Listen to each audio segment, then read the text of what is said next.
Welcome to new another blog. সাথে আছে আমি ইমরান,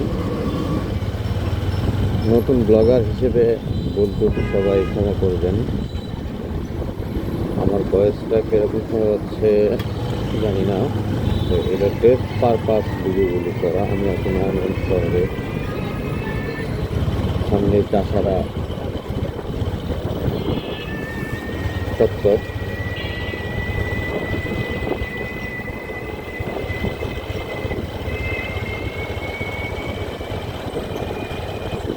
ব্লগিং ভিডিও করার শখ অনেকদিন থেকে, কারণ আমি যে পরিমাণ গ্রহণ করি ব্যবসায়িক কাজে বিভিন্ন জায়গায়, তো ব্লগিং সেট আপ সাথে থাকলে অনেক ভিডিও হয়ে যেত। ততদিনে হয়তো আমার ইউটিউব চ্যানেল ভালোই এগুলো হয়ে যেত। তো সবই আল্লাহর ইচ্ছা, আল্লাহ তালা হয়তো চাই না এতদিন।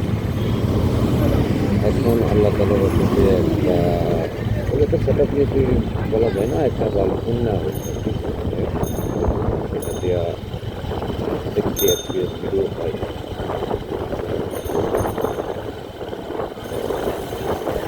রায়ল সড়ক আজকে বের হইলাম করে দেখি কীরকম আসে ভিডিওটি। আমরা এখন আছি তাছাড়া চত্বর আছে এখানে নারায়ণগঞ্জের প্রাণকেন্দ্র চাষারাই। দেখতে পাচ্ছেন পাশের থেকে অত বেশি, মানুষের থেকে অত বেশি চত্বর, সামনে কেন্দ্রীয় শহীদ মিনার। আমি এখন যাব নারায়ণগঞ্জ, এখান থেকে নারায়ণগঞ্জ শহর শুরু আর কি। একটা রাস্তার উপরে এই নারায়ণগঞ্জ শহরটা, এখান থেকে মিটাইগঞ্জ নারায়ণগঞ্জ যত ব্যবসা প্রতিষ্ঠান আছে সবই এখানে। এই ছোট্ট শহরটা, এই ছোট্ট একটা শহরে প্রায় 40 লক্ষ মানুষের বসবাস নারায়ণগঞ্জ জেলায়। ছোট্ট শহরে অনেক 20 থেকে 25 লাখ করে নারায়ণগঞ্জ জেলায় 40 লাখ মানুষ বসবাস করে। তো এখানে আল্লাহর মতে ব্যবসার প্রাণকেন্দ্র নারায়ণগঞ্জ। এখানে সারা বাংলাদেশের যত পাইকারি এই যত ব্যবসা আছে, গার্মেন্টস রিলেটেড বলেন, অন্য আদার্স, ঠিক আছে, নারায়ণগঞ্জের মধ্যে পাইকারি হাট, ঠিক আছে, এখানে ফ্যাক্টরি, এখানে উৎপাদন, এখানেই সব কিছু। এখান থেকে সারা বাংলাদেশে ডিমান্ড হয় এবং এখান থেকে ঢাকাতে বিভিন্ন পাইকারি যত মার্কেট আছে, পাইকারি যত ব্যবসায়ী আছে, এখান থেকে তারা পণ্য নিয়ে যায় এবং এখানে তাদের ফ্যাক্টরি এখানে উৎপাদন করে ঢাকা নিয়ে বিক্রি করে। সেটা এরকম। আমি ইমরান নারায়ণগঞ্জ শহরে আছি 2016 সালে। জীবিকার তাগিদে ছোট্ট একটা চাকরি নিয়ে গার্মেন্টসে, খুব সাধারণ একটা পদে। তো বিগত 5 বছর আমি শিখি গার্মেন্টস কীভাবে তৈরি হয়, গার্মেন্টসের কোয়ালিটি কন্ট্রোলিং কী, জব করে এখন শিখি। যখন ডিউটি করতাম সকাল 8টায় যেতে হতো, রাত 8টা 10টায়, কোনো দিন 12টার পরেও থাকতে হয়েছে, এরকম আর কি গার্মেন্টস লাইফটা। তো বিগত 5 বছর 2016 থেকে 21 পর্যন্ত জব করি। তো জবে থাকা অবস্থায় চিন্তা করতাম যে আসলে এই বন্দির জীবন থেকে মুক্তি চাই, নিজে কিছু করতে হবে। সেই ধারাবাহিকতায় 2020 সালে আমার বন্ধু আরিফ সিরিয়া প্রবাসী, তার সহযোগিতায় আমরা প্রথম করোনা মহামারীর সময় যখন সবাই ঘরবন্দি, তখন আমরা শুরু করি মাস্ক দিয়ে আর কি। তো ওই সময় মাস্কের খুব চাহিদা ছিল জানেন। ওই থেকে আমাদের যাত্রা শুরু, ব্যবসায়িক যাত্রা। তারপর করোনা মহামারী চলে গেল, লকডাউন হয়ে গেলো। যেহেতু আমি মহামারী ছিলাম, মাস্ক প্রচুর সবাই জানে। তো আমি আমার এলাকাতে চলে যাই, ফ্যাক্টরি বন্ধ হয়ে যায়। প্রথমবার যখন যাই কোনো সমস্যা হয় নাই, পরবর্তীতে আমি আমার বাড়িতে যখন যাই, আবার প্রথমবার নারায়ণগঞ্জ থেকে আমাদের বাড়িতে যাই, আবার কিছুদিন পরে লকডাউন শিথিল হয়, আমরা আবার চলে আসি। তারপর আবার ঘোষণা হয় যে যাত্রাপত্রেই ঘোষণা হয় যে আরও ছুটি বাড়ানো হয়েছে, লকডাউন কমে নেই। তখন যখন আবার বাড়িতে ব্যাক করি তখন আর যাইতে পারি না, এলাকার মানুষ মনে করে যে আমি আছি।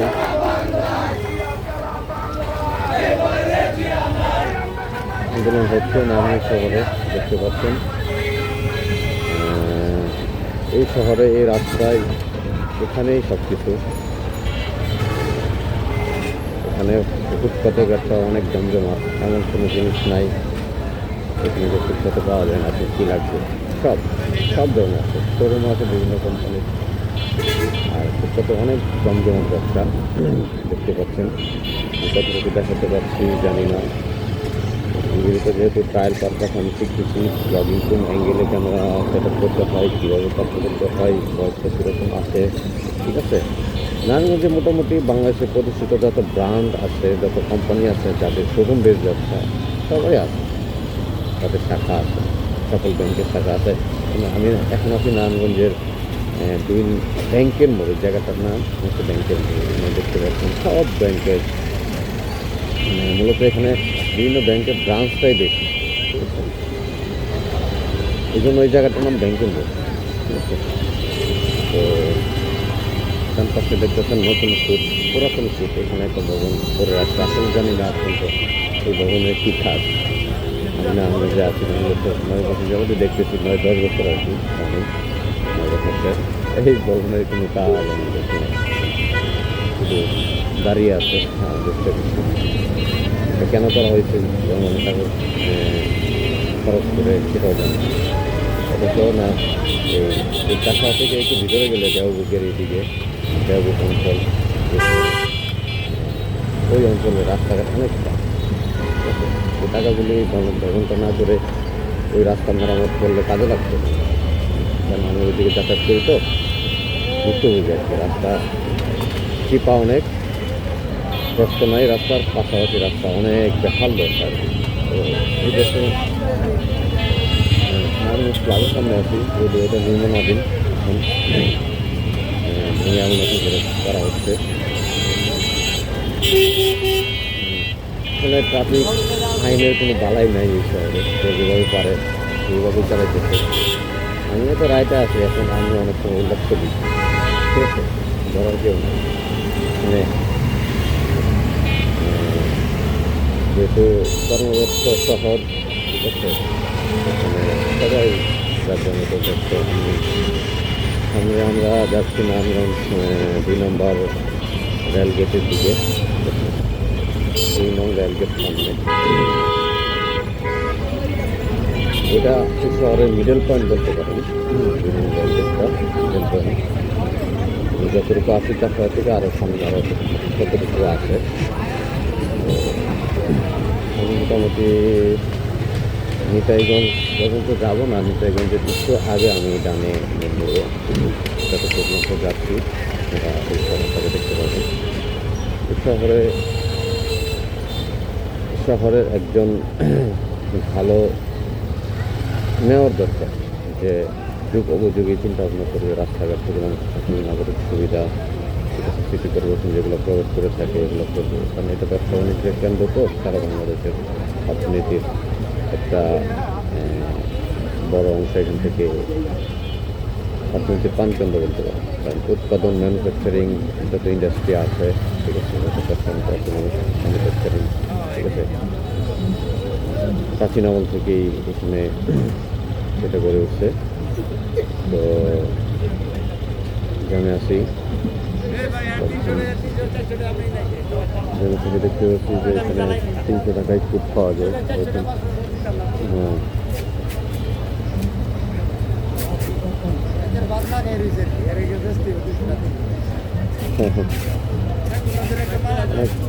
সস্তা জিনিস পাওয়া যায় এখানে, ভালো মানের। যেহেতু এখানে অনেক গার্মেন্টস ইন্ডাস্ট্রি, অনেক ভালো মানের ফুড কোয়ালিটির গার্মেন্টস প্রোডাক্ট খুব কমে পাওয়া যায়। খুচরা বিক্রি হয়, ফুটে বিক্রি হয় ফুটপাতে। তারপরে আপনার কিছু দোকান আছে, দোকানে বিক্রি হয়। ফুটে সবচেয়ে কমে পাওয়া যায় আর কি। সামনে 2 নম্বর রেলগেট, এখানে এটা রেল ক্রসিং আছে, এই জন্য জ্যাম লেগেই থাকে। রেল ক্রসিংয়ের পরেই হচ্ছে নারায়ণগঞ্জের একটা শপিং মল আলমাস পয়েন্ট, যেটা বিগত 2-3 বছর আগে উদ্বোধন হয়। খুব জমজমাট হয়ে গেছে। এখান থেকে মানে বিভিন্ন দেশি বিদেশি অনেক ব্র্যান্ডের শোরুম আছে এখানে, পোশাক থেকে নিয়ে অন্য আদার্স হোম অ্যাপ্লায়েন্স, তারপরে রেস্টুরেন্ট, পারফিউম ব্র্যান্ড, শুজ ওয়াল, মিনা বাজার থেকে নিয়ে সবই আছে। তবে এটা পরিপূর্ণ না আর কি, খুব ছোটো, মানুষের চাহিদা তুলনায় খুব ছোটো। এখানে হোমস পয়েন্ট এবং আরেকটা সিটি কর্পোরেশন আর একটা মার্কেট পাশাপাশি দুইটা যদি অ্যাকোমোডেট করে বিশাল বড় একটা শোরুম মানে শপিং মল হইতো, তাহলে এখানে ভালো কিছু হতো। হোমস পয়েন্টের কারণে আপনার সিটি কর্পোরেশনের যে ডুয়েল প্লাজা, ওইটা তেমন জমজমাট হতে পারে। সরকারি কোনো প্রতিষ্ঠানই বাংলাদেশে লাভজনক না, এটাই এখানে আসলে মনে হয় আর কি। পাশাপাশি একটা প্রাইভেট ভবন, ব্যক্তি মালিকানাধীন ভবন, শপিং কমপ্লেক্স বলেন, আর একটা হচ্ছে সরকারি। বেসরকারিটা জমজমাট হয়ে গেছে, সবগুলো ফ্লোর খারাপ হয়ে গেছে বিভিন্ন কোম্পানির কাছে, কিন্তু সরকারিটা পায়নি। লাভ হইল কি, তিনি উপরে তো বৃদ্ধা নতুন কলমে আসতেছে।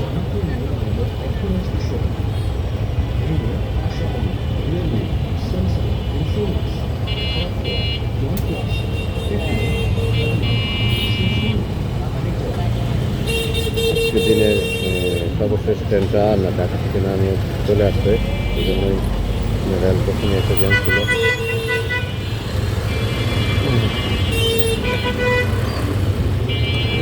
সিগন্যাল ছেড়ে দিয়েছে, এখন আমরা 2 নম্বর রেলগেটের দিকে যাচ্ছি।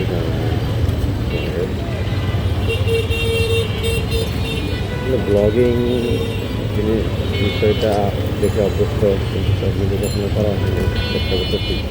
কতটুকু ভালো হচ্ছে আমার কথা এবং ভিডিওর মান অ্যাঙ্গেল জানি না। আমরা 2 নম্বর রেলগেটের কাছাকাছি আছে,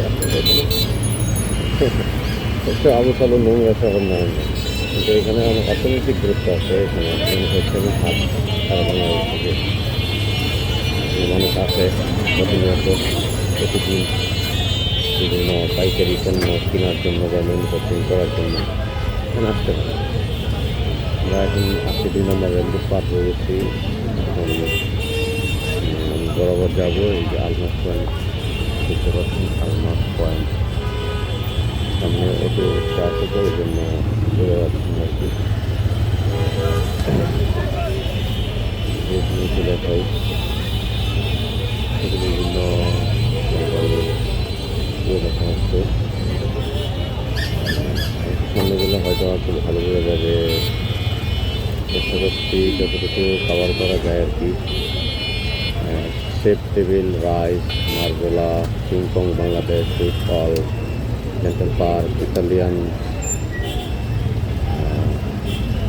ইলিয়ান পাঞ্জাবি শোরুম, ইলিয়ান, তারপরে বাটা, অ্যাপেক্স, নবরূপা, ঠিক আছে,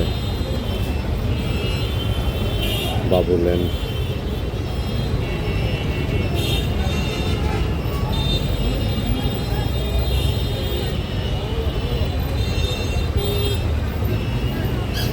আর অনেক শোরুম আছে তাদের। এখান তো পুরোটাই একটা শপিং কমপ্লেক্স।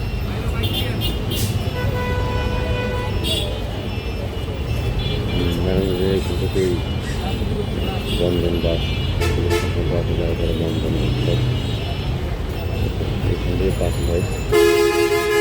তবে একটা অপরিকল্পিত শহর, ঠিক আছে, এভাবে এই বাস আসার কারণে নামি শহরে মিলেমিশে থাকে।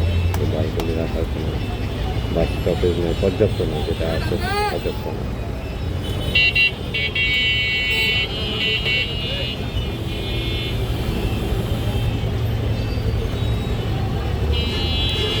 নারায়ণগঞ্জবাসী তখনই শান্তিতে থাকবে যখন তারা একটা ভালো মেয়র পাবে, সিটি মেয়র, যারা সব কিছু শহরটাকে সুন্দরভাবে গোছাবে, বিশেষ করে রাস্তাঘাট ঠিক করবে আর কি। শহরের ভিতর থেকে এই বাস স্ট্যান্ড সরাই দিবে এখন, নারায়ণগঞ্জ থেকে চাষারা থেকে নেতাগঞ্জ পর্যন্ত এখানে মিনি ইলেকট্রিক বাস অথবা যে কোনো ইলেকট্রিক যানবাহন চালু করবে, যেখানে রিক্সা, আমাদের রিক্সা চলাচল করে একদিন দুই দিন যাত্রী নিয়ে সেখানে ট্রেন লেগে থাকে, ওগুলো বন্ধ হবে। তাহলে হয়তো একটা শৃঙ্খলা ফিরে আসবে, যে যে বাসে কোথায় যেতে পারি।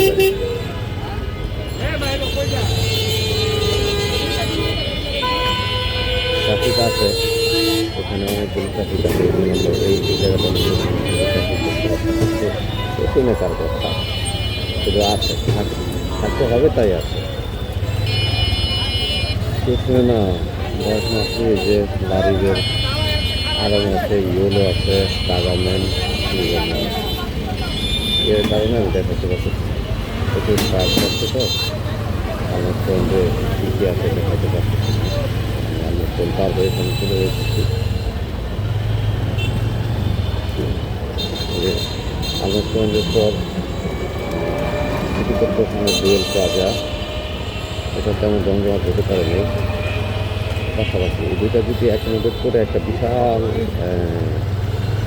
শপিং মল হইতো, ঠিক আছে, তারপরে আলী মাহমুদ সুনকা পাঠাগার, এটা সবই সবটাই জায়গা, এগুলা অ্যাকোমোডেটের বিষয়, ঠিক আছে। অ্যাকোমোডেট করে নারায়ণগঞ্জের একটা বিশাল বাণিজ্যিক বসুন্ধরা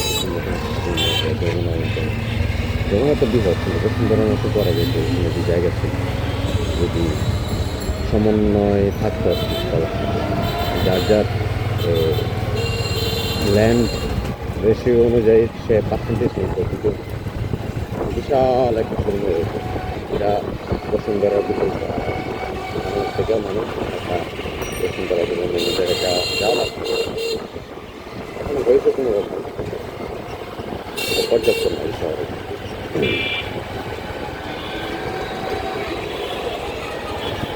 অনেক সমস্যা ফেস করি আমরা এই শহরে। আসলে আমাদের এই শহরে কোনো যোগ্য অভিভাবক নাই, আমাদের ঠিকানা নাই বা মাথা নাই। একটা একজন ছিল হাইবি,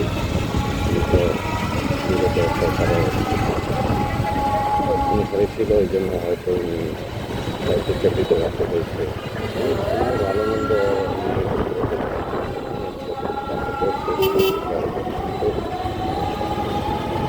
আরও যোগ্য লোক দরকার। আমি মনে করি নগর পিতা বা নগরের মেয়র যারা হবে, তারা রাজনৈতিক দলের অনুসারী বা না হোক, জনগণের হোক। যেমন দেখেন এখন যতই ভালো করো, ভাই খারাপ করো, এই শহরের জন্য ভালো খারাপ মিলেই মানুষ, কিন্তু দল পতনের সরকার মরে ফেলে বিভিন্ন পদ থাকতে পারে। কিন্তু সিটি কর্পোরেশনটা আসলে দলীয়ভাবে কেউ নিয়োজিত না হোক, এটা আমার প্রত্যাশা। তাহলে যে দলের ক্ষমতা থাকে আমাদের তো বসবাস করতে হবে, তাই না? সব ছেড়ে তাকে চলে যেতে পারবে না। আমি লীগের অনেকেই চলে গেছে, কিন্তু সবাই তো আর যায় না। তাহলে আমাদের শহরটাকে এইভাবে তো সাজাতে হবে। দলীয় কারণে হয়তো একজন মেয়রের যে চিন্তা ভাবনা থাকে, ভালো খবর মনে থাকে, সে করতে পারে না, দল চলে গেছে। এই জন্য এই শহর ক্ষতি করছে। নারায়ণগঞ্জ শহর, নারায়ণগঞ্জ সিটি কর্পোরেশনে গঠিত হয়েছে বেশি দিন হয়নি। ছোটো শহর তো, সিটি কর্পোরেশনের 3টা পার্ট, একটা হচ্ছে নারায়ণগঞ্জ শহর, একটা হচ্ছে সিদ্ধিরগঞ্জের কিছু অঞ্চল, আর হচ্ছে নারায়ণগঞ্জের আর একটা নদীর ওইখানে মিলে আর কি একসাথে অনেক জায়গা সিটি কর্পোরেশনের আওতা দিকে।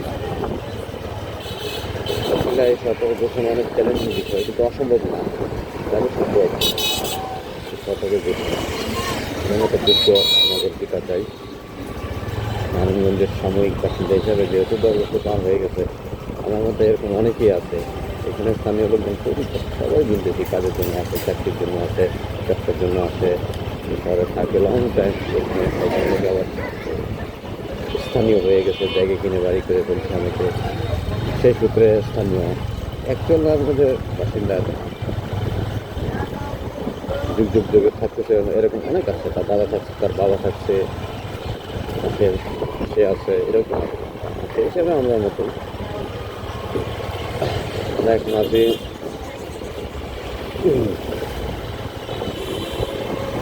আমাদের শহরে আরেকটা অঞ্চল, এটা হচ্ছে এখানে কয়েকটা অঞ্চল আমরা বাবুরাইল পার হয়ে আমরা ইয়ে দিয়ে আসি বউবাজার, ঠিক আছে। 1 নম্বর বাবুরাইল আসি, বাবুরাইল দেখতে পাচ্ছেন যে রাস্তা, এই রাস্তাটা খুব সুন্দর, পাশের একটা শহরের মেন রোডের থেকে ভিতরে এই রাস্তাটা খুব সুন্দর, কিন্তু একটা পর্যাপ্ত প্রস্ত নাই রাস্তার। কীভাবে দেখতে পাচ্ছেন অটো রিক্সা, আসলে কী বলবো, অটো রিক্সার প্রয়োজন আছে, কিন্তু প্রয়োজন হচ্ছে অতিরিক্ত। মিনিমাম 12 জন যাত্রী নিতে পারে এরকম ইলেকট্রিক কার দরকার, ঠিক আছে। যারা রিক্সা হিসেবে 1-2 জন যাত্রী নেয়, সেই সংখ্যা কমায় দিয়ে 6 জন যাত্রী যত অটো আছে এগুলো নিশ্চিত করে দেওয়া উচিত। আর 1-2 জন নিয়ে যারা চলে আর কি অটো রিক্সা দেখতে পাচ্ছে, এগুলো কমায় দেওয়া উচিত।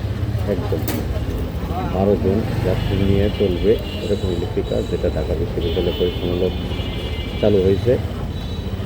এই ধরনের ইলেকট্রিক কী বলে এগুলোরে, ইলেকট্রিক ভেহিকেল দরকার আর কি, 4 চাকার, এবং তারা নিবন্ধিত হবে, তারা তো সাধ্যের মতো থাকবে, ঠিক আছে। পুরো শহরে বিভিন্ন রুট পাস করে থাকবে, ওইভাবে চলবে আর। তাহলে যদি এই শহরে একটু শৃঙ্খলা ফিরে আসে, এটা প্রত্যেকটা শহরেই করা উচিত। মিনিমাম 12 সিটের ভেহিকেল, ঠিক আছে।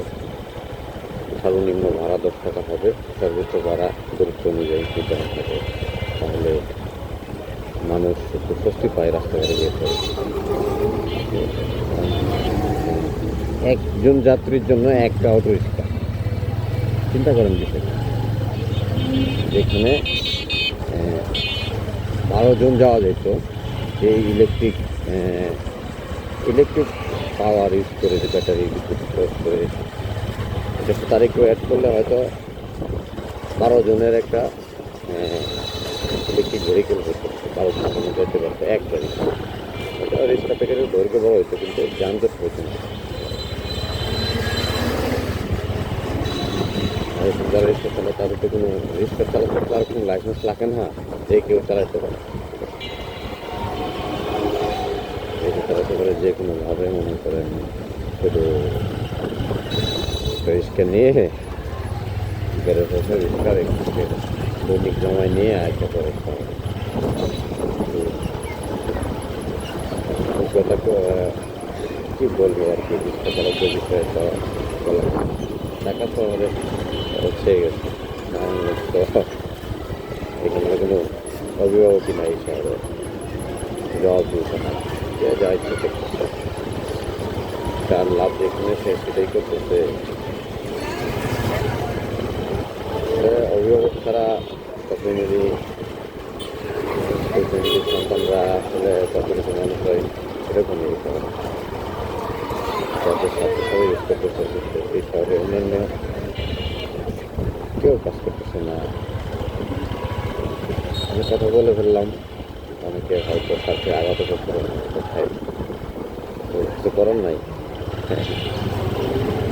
আমরা সবাই হাবি হব, সত্য কথা বলে যাব। চলে গেলেন আমাদের হরি ভাই। এই চেতনা আমাদেরকে এইভাবে উদ্দীপ্ত করে গেছে, দেশ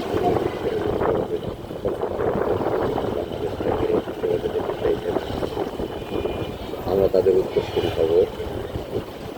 আমরা এই দেশটাকে ভালোবাসি। আমরা সবাই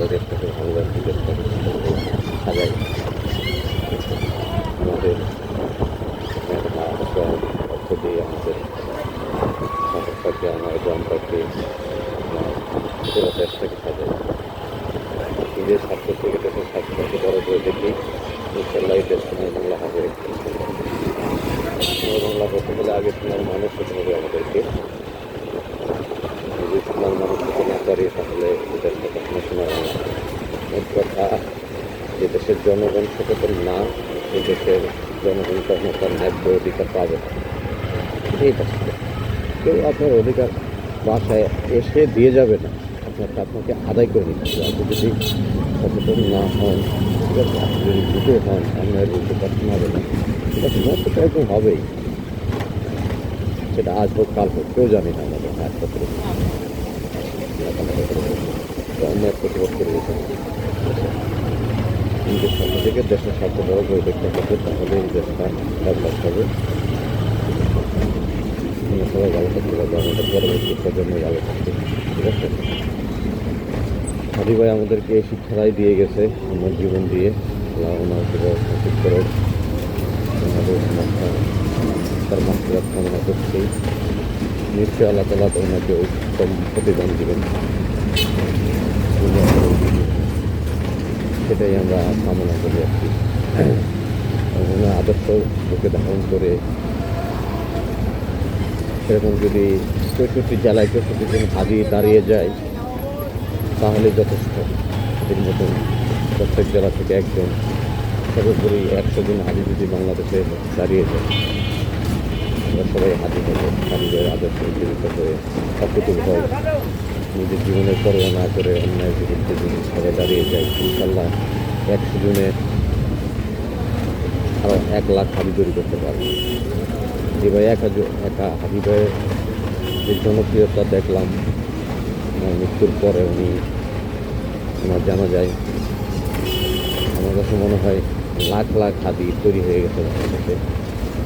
তারা তৈরি শুধু ঘোষণা দিলে হবে না, কাজ করতে হবে হাদি ভাইয়ের মতন, ঠিক আছে। জীবনের পরোয়া না করে আমরা নারায়ণ শহর থেকে ঢাকা মুন্সিগঞ্জ শহরে চলে আসছে। এখানে ফ্লাইওভার নির্মাণ করে একটা মহাসড়ক, তাকে বোঝা যায় ফ্লাইওভারে কাজ করতেছে। অনেকটা অবস্থা অনেক বেহাল দশা, রাস্তাটা অনেক চিপা ছিল, জন্য যথেষ্ট করার কোনো ওয়ে নাই, যেন ফ্লাইওভার করতে চলছে দুই লেনে ফ্লাইওভার হচ্ছে। পিছনের মুক্তার পোল, আমি যাচ্ছি গোলার মিষ্টির দোকানে থেকে। এর সৌন্দর্য দেখানোর মতো কিছু না, খাবার অবস্থা না, নোংরা দেখানোর জন্য আপনি মানুষ অনেক সুন্দর দেখা যেত, সৌন্দর্য নাই। সবাই বাণিজ্য টাকা নিয়ে ভাবে, ঠিক আছে, শহরের দুর্যোগের জন্য কারো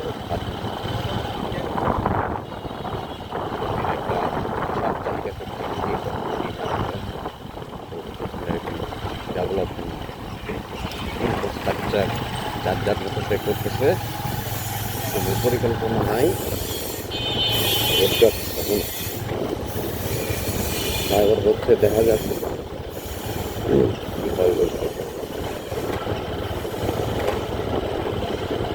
অন্ধকার রুটে প্রতিদিন বিভিন্ন কোম্পানির সীমান্তে গাড়ি চলাচল করে। প্রতিদিন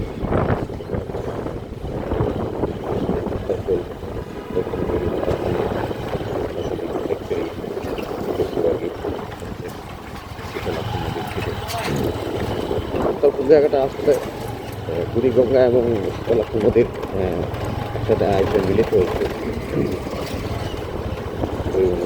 শীতলক্ষা সাথে হয়েছে জায়গাটাই মুক্তপুর ব্রিজ আছে, একটা ব্রিজ পার হইলে তাহলে মুন্সিগঞ্জ শহর খুব কাছে।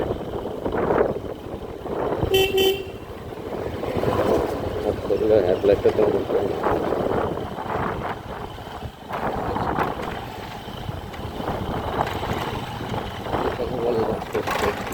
বয়সটা কীরকম আসতেছে, ভালো না আসে তাহলে কিছু কথা নাই। নিয়ে আসুন মুখে জড়তা কাটানোর জন্য ব্লগিং তো দেখি অনেক, ব্যবসা কাটানোর জন্য আমি কথা বলতেছি, বুঝতেছি আর কি যে পরবর্তীতে দেখবো কিরকম হয়। যদি আমার তো অবশ্যই অনেক ভুল আছে, আমি জানি নতুন করতেছি, সবাই ভিডিওটা কাজ হবে কিনা সেটাও জানি না। করতে জানতে চাচ্ছি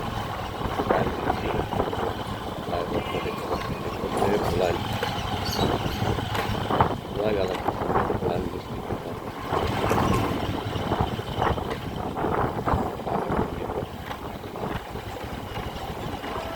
মিষ্টান্ত দোকান থেকে গ্রেপ্তার বাজার শুরু। এই রাস্তাটা চলে গেছে বক্তাগুলি প্রতিটা।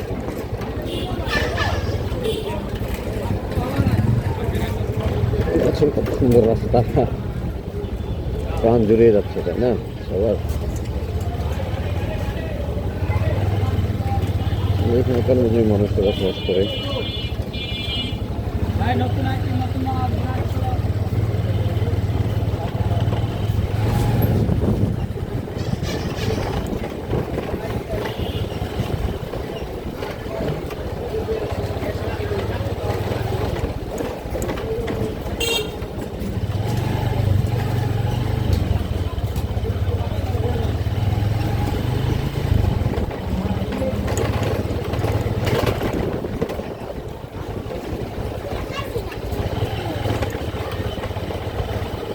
একটা কথা বলে গেছে যে আসলে অপরিচয় নতুন পাসপোর্ট দেশে থাকার কোনো মানে নেই। দেখলাম আমার জীবনে কোনো ইম্প্যাক্ট করি হলো না, পরিবার সমাজ রাষ্ট্রের জন্য কোনো ইম্প্যাক্ট করি হলো না, এরকম বেঁচে থাকার কোনো